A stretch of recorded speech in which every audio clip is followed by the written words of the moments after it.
With Sportster S, we knew we could put the sport back in Sportster. This motorcycle rides exactly the way that it looks. It's insane. The design was intended to push the limits. The acceleration, just an absolutely exhilarating feel. Revolution Max, unlimited amounts of horsepower and torque right at the twist of a throttle. It's such an exciting, thrilling motorcycle to ride.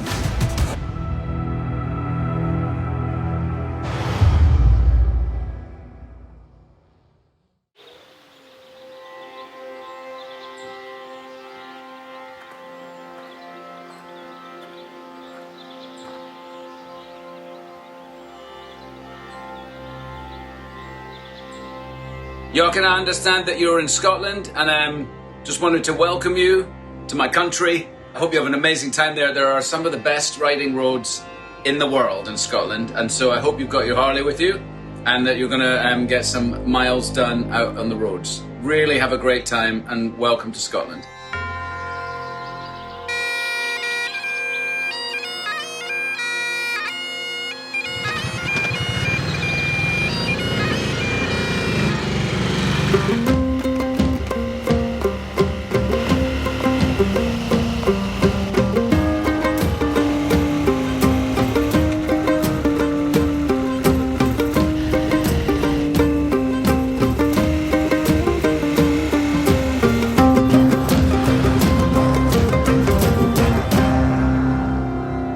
Bill, it's so great to be in Scotland. Oh man, what a beautiful ride through this beautiful countryside.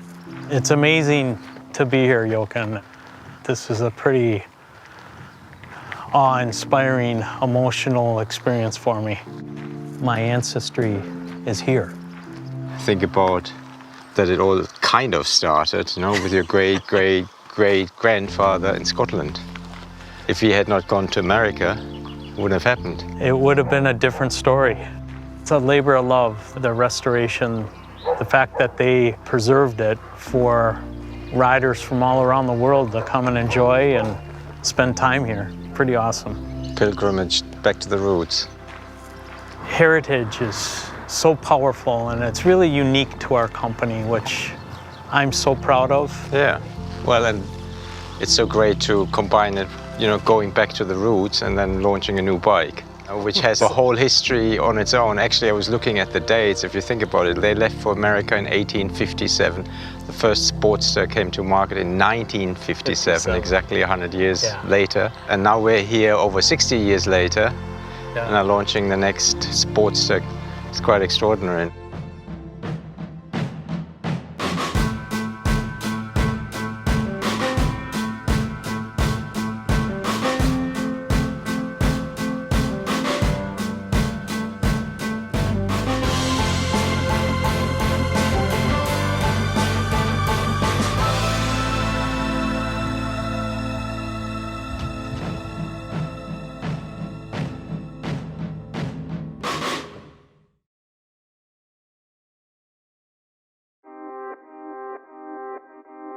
In the late 50s, when Sportster was born, it was considered a giant killer. It was a super bike.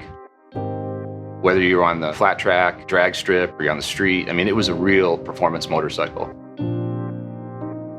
The legacy of Sportster for Harley-Davidson, it's a really important part of our story. We can look at some of these analogs to the automotive world, like Mustang, Camaro. Sportster is one of those names that's actually been around, you know, longer than some of those names. It is a name that's instantly recognizable. When you look at the longevity of Sportster from 1957 to today, it's unmatched and unparalleled in the motorcycling world that one model has such staying power. And that's what's made it so special. It's staying with the times, it's getting ahead of the times. That's what the Sportster's done down through its history. For 1957, it starts with one model for that year. And the biggest change is overhead valves.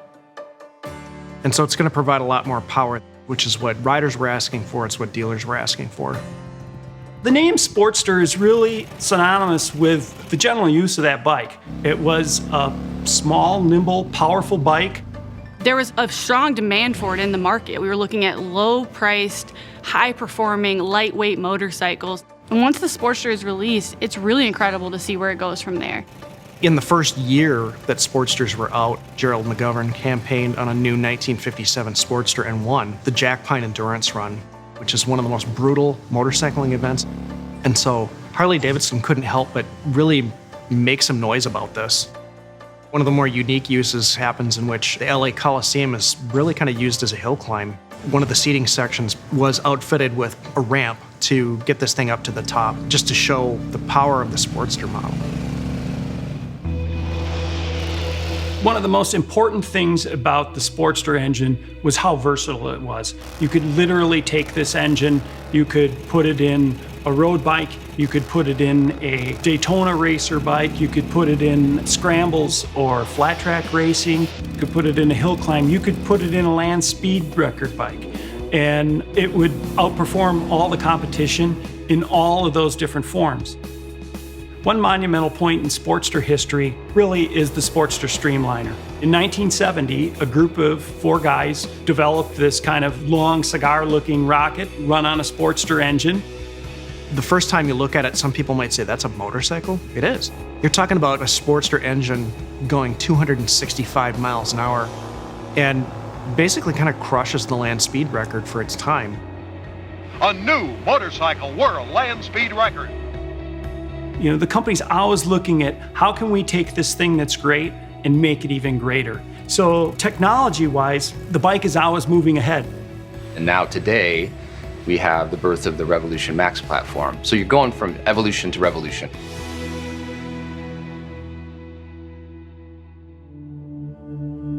With Sportster S, we knew we could put the sport back in Sportster because it's time. We knew we had the engineering prowess to do it with the RevMax powertrain. The birth of this architecture, it's really knocked down a bunch of fences that we had. Kind of untied our hands in terms of what we can do with form factor, what we can do with performance. You put the right people in the room and you get the right feedback from the customers. You know, you get the right kind of technology and the right kind of thinking, the right kind of mindset. Keep the soul in all the decisions and you get motorcycles like this that push all the boundaries and deliver that Harley-Davidson experience. Knowing that we had this opportunity to, think about, well, what is the next generation of Sportster like? Our designers, they go to work. They begin to create all kinds of, wild spectrums from staying safe to the traditional to the extremes. We wanted to make sure the first one was wild. It was going to kind of turn heads. We're going to challenge our internal standards. The design team just said, well, let's just turn the dials up to 11. The design was intended to push the limits of what people think when they hear the term Sportster. How can we really push everything about this to be as irrational and cool as possible? Anything that's easy isn't as rewarding. We had a lot of freedom.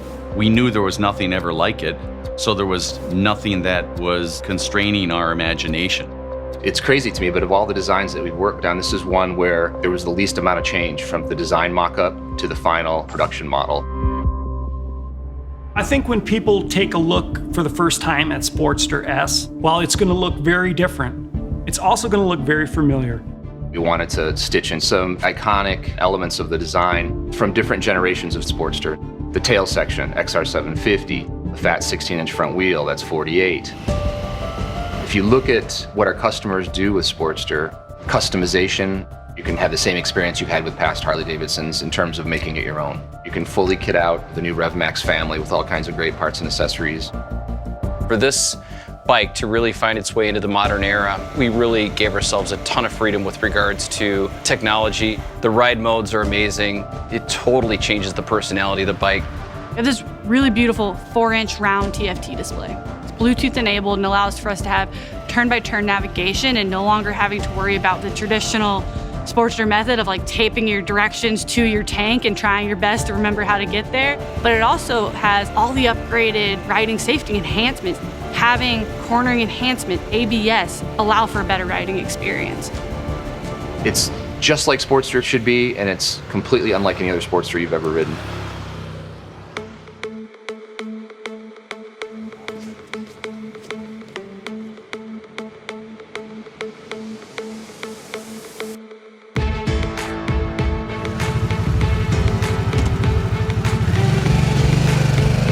This motorcycle rides exactly the way that it looks. It's such an exciting, thrilling motorcycle to ride. If the 57 Sportster was a giant killer, then this is an apex predator. I mean, this thing is the ultimate evolution of Sportster. This will surprise a lot of people out on the street at just how competitive this motorcycle is in some of these performance metrics. It's just pissed off and ready to wreak havoc. Just an absolutely exhilarating feel. We tuned the delivered performance to be more torque-based. So stoplight to stoplight, you're gonna be able to crank it and beat your buddy to the next one. There's just so much to unpack in terms of what the bike delivers from a performance standpoint. 121 horsepower, 94 foot-pounds of torque, 12-to-1 compression ratio, and a peak RPM of 9,500. 500 pounds, which feels just incredibly light, maneuverable on the road. Every ounce of power is just a whole lot of fun.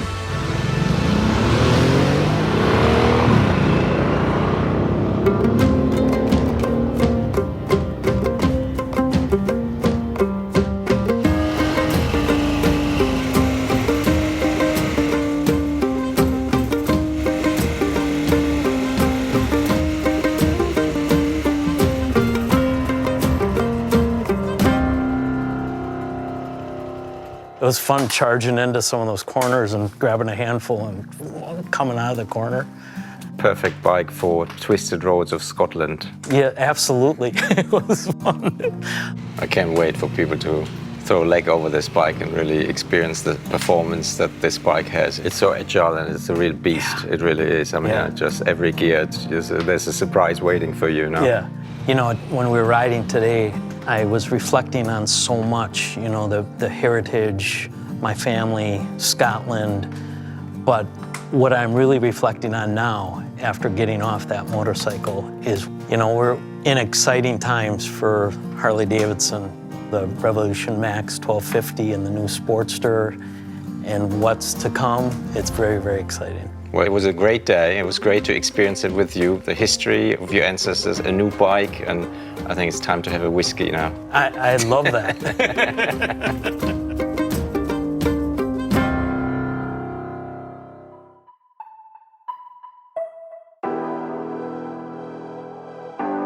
The future for the Sportster family, it looks incredibly bright based on this motorcycle. And we've got some really cool things up our sleeves, we always do. There will be future models that will definitely tap into some of the more classic form factor of Sportster. We're really not adding the next chapter to that story, but we're adding the first chapter to the next book.